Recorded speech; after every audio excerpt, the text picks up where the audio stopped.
What's up, guys? Welcome back to Talkin Hawkins, our Stranger Things in review. My name is Kyle, your host. Guys, welcome to Project Potter. If you haven't been to here before, guys, go check out the other content on the channel. This is season 1, episode 4.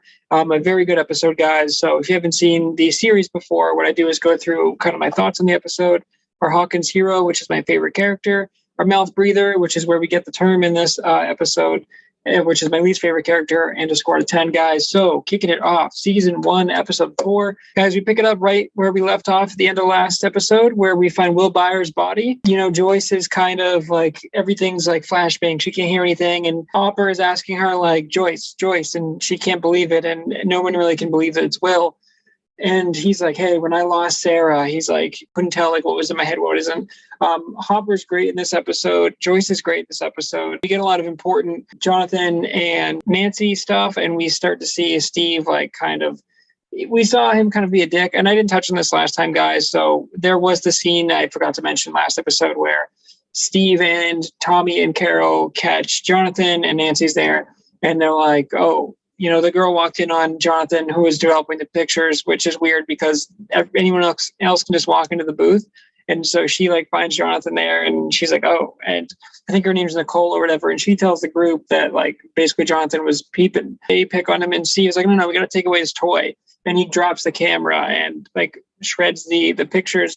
And this is where we see Steve start to be a dick for the first time. But also in that case, I kind of understand, like I would be upset too if I was like hanging out with my friends or a girl I liked and someone was in the woods just being creepy, taking pictures and we found out about it.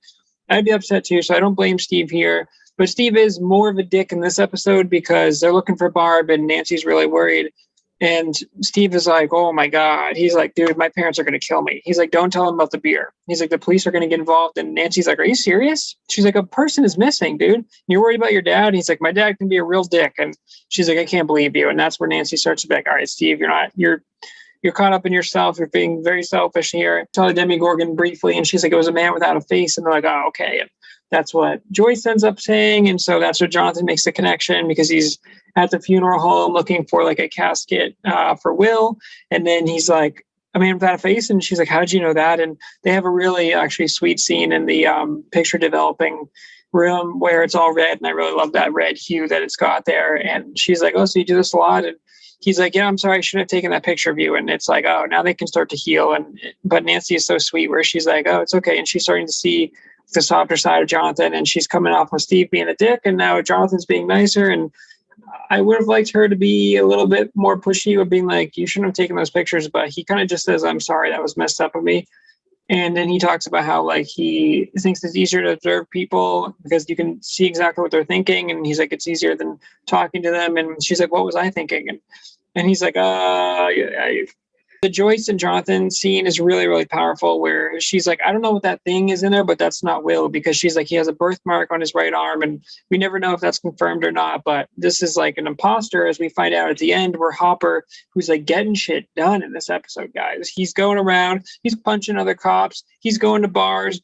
I thought this was like a flashback scene. And then he was talking to a guy and he's like, oh yeah. He's like, oh, you know, you found the Byers boy, so he like intentionally tracked him down at this bar. He probably did some research and found out that he goes to this bar all the time. He's like, that's funny because he's like, why were you over there, man? He's like, why are you lying to me, man? And he's like, thanks for ruining the game, asshole. The guy walks away, but Hopper's on the hunt, dude, and he's starting to believe Joyce. He's starting to see the conspiracy theory, and we know that the science lab is covering stuff up, and we know what's going on. And at the end, like it's a really like almost like cringy scene where like he knows he shouldn't be in the morgue and he's like, ooh, and he takes a deep breath and he opens it up and it looks a lot like Will, but he takes out a knife and he like goes to cut the body open and he takes a minute and he's like, do I really want to cut open what could possibly be a real dead boy's body? Like that's so messed up on so many levels. But he cuts it open and it's stuffed and he's like, oh shit. So that's when we know something is up. And I didn't touch on last episode either, guys. We saw like the kind of sneak peek at that like strong like metal rope or whatever that is attached to the back of the suit, and there's like the entrance to the Upside Down is there and the wall is open and it's like this goopy mess that is through the wall and they're trying to figure out how to get through there. And so Papa's run these experiments and he's really curious, and then we get Shepard in this episode and they attach him and he's like, he's kind of afraid to go in there, but then he looks back at Papa. It's a really like good scene here because his facial expression just gives him like a head nod, and he's like, oh, he's almost like I have to impress him. He goes through and they're like, Shepherd, you in there? And he's like, oh, pull him out. And then he's like, oh, I'm here. And he's like, it's very dark, but he's like, everything's here, but it's just eroding.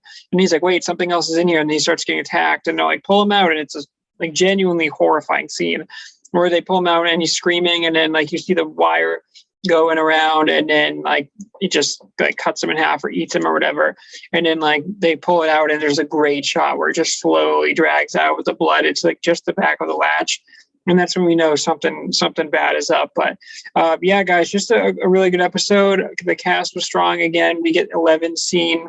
She stands up for Mike because Mike stands up to the bullies, the mouth breathers, as 11 calls them, and she makes that kid pee his pants, which is funny. But he's also like frozen, and it's like obviously we know 11's up to it. But then she like wipes her nose and like goes like she like makes it casual and goes away, and that's a really cool scene. But then obviously we first hear Will on the should I stay or should I go on the walkie, because Mike is pissed at 11 at the beginning, and then she's like, dude, I'm telling you, like Will is still here.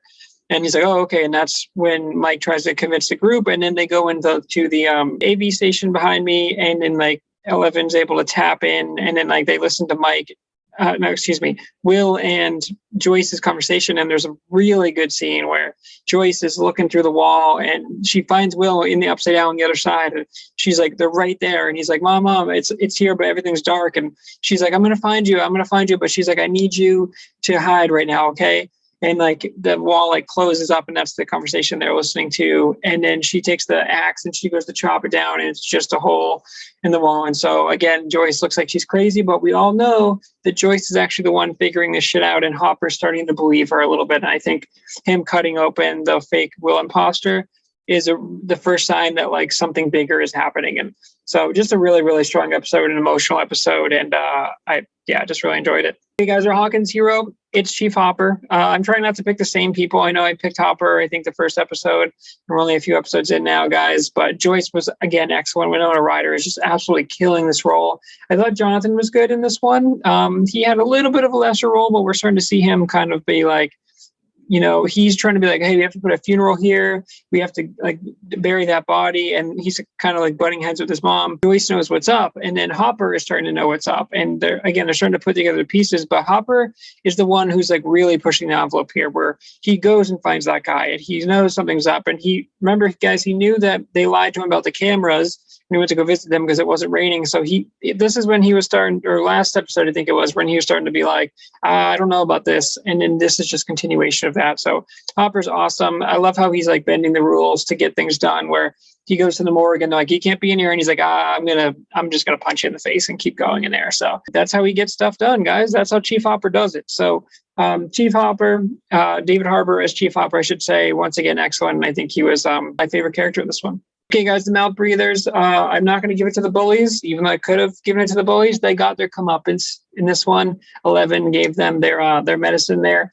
My least favorite character for this one has got to be Steve. Steve Harrington, man.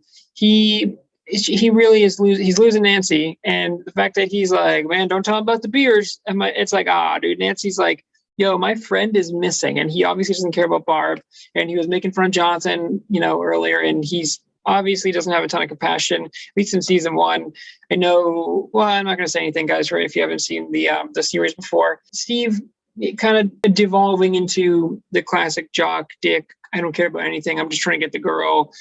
His friends are douchey, but we didn't really see Tommy and Carol in there. But yeah, I think Steve, even though I love him as an actor and I love him as a character, in this particular episode, he is my mouth breather for this one. Okay, guys, that brings us to the score for this one. This is a 9.3. This is a very strong episode. I really, really loved a lot of moments in this. I think it was a good kind of, not pick me up from last episode, but a good continuation of the story, where I just love that mystery element. I love being like, what's going on in the upside down? We know Will is alive now, so then it's like, why is there a fake body? Who's trying to fake Will Byers' death? Why does that matter? Is it connected to the science people? Is it connected to 11? I'm sure it is. I don't really remember the whole story, so I'm kind of rewatching, going through like, I don't remember, like. But Hopper discovering that fake body is huge, and then it's like, is someone going to find out that he's in here? Are there going to be ramifications for that? We're starting to figure out like why are they covering up Will Byers' disappearance and then faking his death? Why do they want to put cap the story instead of finding the boy? Or, you know, do they know he's lost? Do they know he's doomed? And it's like, how now that Joyce knows that Will is in there, she's got to figure out how to get back to the Upside Down. How does she get back in contact with Will? What's going on? She's destroying her house. Obviously, it's not going to look good. She calls Lonnie at the end of this episode and he shows up. And so that's probably going to cause a rift there. But just a really, really strong episode. Emotionally, too, I love the Joyce and Jonathan scene on the street where they're kind of yelling at each other. And then Jonathan's like, show's over, okay? And it's like, man, it's really tough because they both love each other and they're both so passionate. But from Jonathan's perspective, he's like, you're losing it. And then from the mom's perspective, from Joyce, she's like, dude, I know that Will is out there. It's like a gut feeling, you know. She's like, I can't explain it, but I know that he's out there. I know it sounds crazy. And I love that all the Joyce's scenes between like her and Hopper or her and Jonathan, it's like, she's like, I know you think I'm crazy, but she's like, I'm telling you, man. And Joyce is right. So it's like, I love that they play both sides, because if you saw this from an outside perspective, you would be like, that's just a crazy woman. But it's like, but she's on to something, and there's obviously some bigger things into play here. So I thought that was all awesome. I really, really love the photography development scene with Nancy and Jonathan, how you start to see a little bit of that connection there where it's like, we don't think these two would be a match, but it's like Jonathan's like, you know what, I messed up. And she kind of gets deeper into his soul there where he's like, I don't like, you know, talking to people. And she kind of teases him where she's like, you mean talking to people? And it's like, oh, Nancy is so sweet that she kind of sees into his soul, and they have a nice little, I think, back and forth, and they're both two like warm characters, even if Jonathan is a little bit different there. But I really like that story thread, guys, and I think it's just a fantastic episode overall. Okay, guys, that's another episode of Talkin Hawkins, episode 4, season 1 of Stranger Things, guys. So again, these are dropping every Sunday.